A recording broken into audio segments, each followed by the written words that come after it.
अस्सलाम वालेकुम and hello everyone, welcome back to my channel.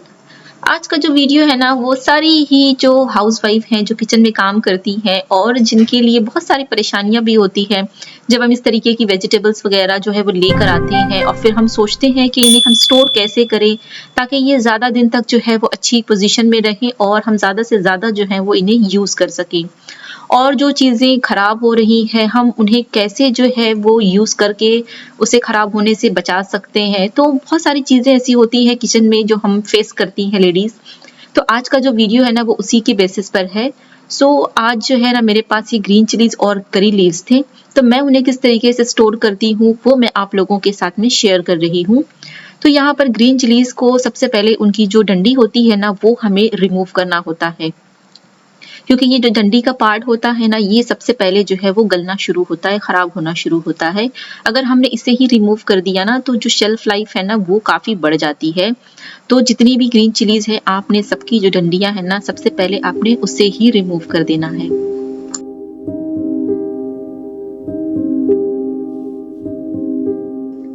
अभी देखिए यहाँ पर मैंने सारे ही ग्रीन चिलीज़ जो है अच्छे से उसको क्लीन कर दिया है, डंडियाँ निकाल दी है और जो कोई भी जिससे थोड़े से गले हुए भी पीस होते हैं ना चिलीज़ के वो भी आपने जो है वो निकाल देना है ताकि उनकी वजह से जो बाकी के पीसेस है ना वो नहीं खराब होने पाए। अब जो है ना हम इसे ऐसे ही खुले छोड़ देंगे 1 डेढ़ घंटे के लिए ताकि जो कुछ भी पानी वगैरह अगर इसके ऊपर लगा हो ना तो वो भी अच्छे से ड्राई हो जाए।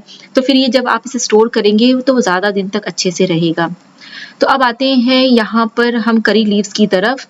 करी लीव्स तो ऐसा है कि मतलब मेरी किचन की बात अगर मैं करूँ तो हफ्ते में बस 1 से 2 दिन ही जो है वो मुझे यूज़ होता है और वो भी थोड़ी ही क्वांटिटी में। और जब हम लाने जाते हैं तो तब हमें इकट्ठा जो है वो इतना सारा जो है वो खरीदना पड़ता है। तो फिर मेरे लिए भी बड़ा मुश्किल हो जाता है कि मैं कैसे जो है वो इसे ज़्यादा टाइम के लिए जो है वो स्टोर कर सकती हूँ।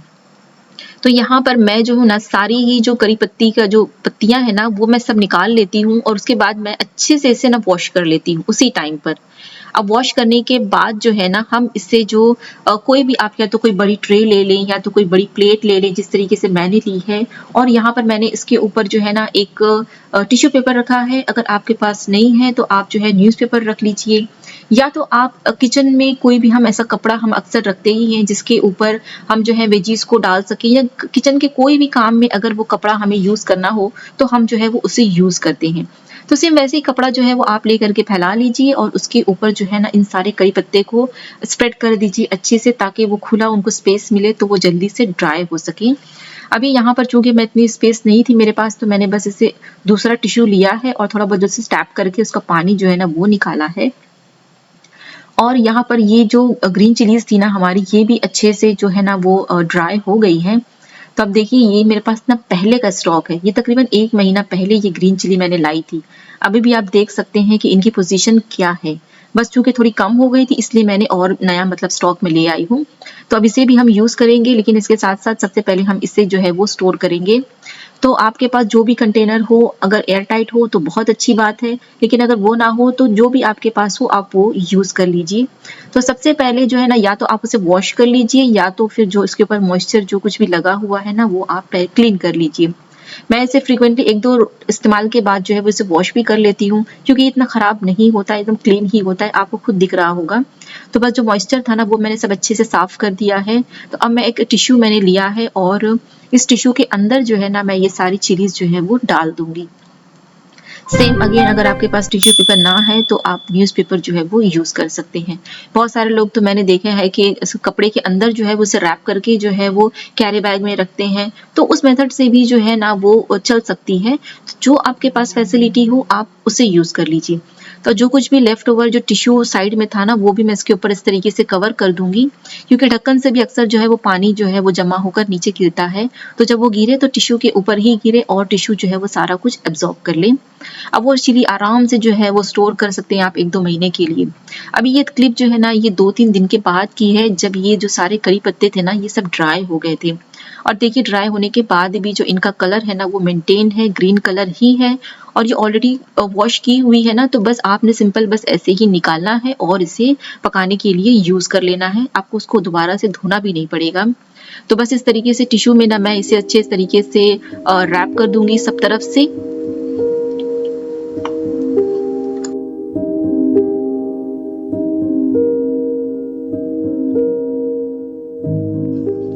अब आपने जो है ना कोई भी कंटेनर ले लेना है। अगेन अगर एयर टाइट हो तो बहुत अच्छी बात है, ज़्यादा अच्छा रहेगा। लेकिन जो भी आपके पास हो आप वो कंटेनर ले लीजिए और अच्छे तरीके से इसे रैप करके ना फिर उसे ढक कर के रख दीजिए। तो जब तक ये कड़ी पत्ते आपके रहेंगे तब तक आप इसे आराम से यूज़ कर सकते हैं, बिल्कुल भी ये खराब नहीं होते हैं। मैं कई सालों से मैं ये तरीका जो है वो फ़ॉलो कर रही हूँ। ओके, अब आती हैं दूसरी बात पे कि जब हमारे पास कोई चीज़ खराब हो रही हो तो हम उसे कैसे यूटिलाइज़ करें। तो ये देखिए मेरे पास ये स्ट्रॉबेरीज़ हैं, ये अच्छे ऑफ़र में थी तो मैंने ले ली थी और ये 2-3 दिन पहले की बात है, लेकिन वो फ्रिज में कहीं पीछे चली गई ना तो बच्चे खा नहीं पाए। तो अब मैंने सोचा कि अब इसे और खराब ना हो उससे पहले मैं इसे यूज़ कर लूँ। तो यहाँ पर ना मैं इसे यूज़ करने जा रही हूँ स्ट्रॉबेरी सिरप बनाने के लिए। आपको याद होगा जब हमारा जो उम्रा का व्लॉग था ना तो उसके अंदर मैंने बताया था कि बच्चों को पैनकेक्स वग़ैरह जो हैं वो होटल में बहुत पसंद आए थे।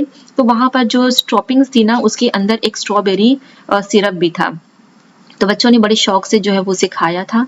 तो मैंने सोचा कि इसी को यूटिलाइज़ करके मैं वो टॉपिंग ही बना लेती हूँ ताकि बच्चे जो है उसे खा भी लें और ये जो स्ट्रॉबेरीज़ है ना हमारी ये भी यूटिलाइज़ हो जाएँ। तो यहाँ पर मैंने सारी ही स्ट्रॉबेरीज़ को ना अच्छे से वॉश करके फिर उसे अच्छे से चॉप कर लिया है। अब जिस पैन में मुझे पकाना है उसमें मैं ये सब डाल दूँगी और इसके अंदर मैं डाल दूँगी पानी।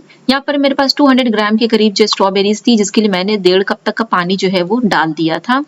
और चीनी जो है वो आप टेस्ट कर लीजिएगा। मुझे तो तकरीबन मतलब 7-8 टेबल स्पून जो है वो इसमें डालना पड़ा था मुझे। डिपेंड करता है कि आपकी स्ट्रॉबेरीज़ भी कितनी खट्टी हैं या मीठी हैं उस पर भी। तो आप जो है वो उसे टेस्ट कर सकते हैं और चीनी जो है वो एडजस्ट कर सकते हैं। अब चीज़ों को डालने के बाद जो है ना हम इसे कुक करेंगे जब तक ये जो हमारी स्ट्रॉबेरीज़ है ना ये सॉफ्ट नहीं हो जाती है। पहले जो है ना आप इसे अच्छे से चीनी इसकी घुल जाए फिर उसके बाद जो है ढक करके धीमी आंच पे छोड़ दीजिए और 3-4 मिनट लगते हैं और जो स्ट्रॉबेरीज़ है ना हमारी वो अच्छे से सॉफ्ट हो जाती हैं।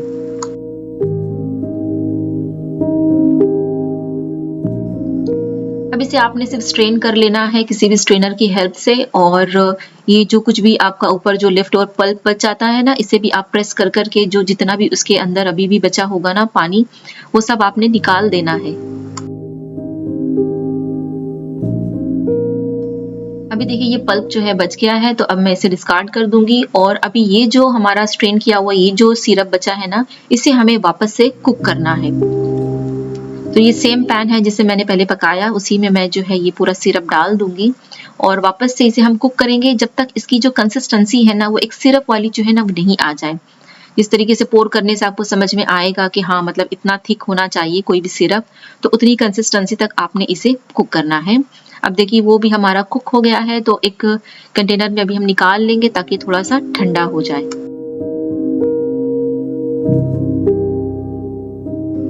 तो देखिए हमारा यम्मी सा और बहुत ही ज़बरदस्त सा जो स्ट्रॉबेरी सिरप है ना वो रेडी हो गया है और कलर भी देखिए माशाल्लाह कितना अच्छा ब्राइट कलर आया है। ऐसा नहीं कि होममेड है और मैंने इसके अंदर कुछ मतलब कलर वगैरह यूज़ किया है। एकदम सिंपल जो स्ट्रॉबेरीज़ थी उन्हीं का ये कलर आया हुआ है और होममेड कोई चीज़ हो तो फिर तो उसकी बात ही जो है वो अलग हो जाती है। तो इस तरीके से ये जो केचप की बॉटल होती है ना इसके अंदर मैंने जो है उसे स्टोर किया था। इस तरीके की बॉटल से फ्रिज में रखने में भी ईज़ी होता है और बाद में इसे यूज़ करने में भी ईज़ी होता है।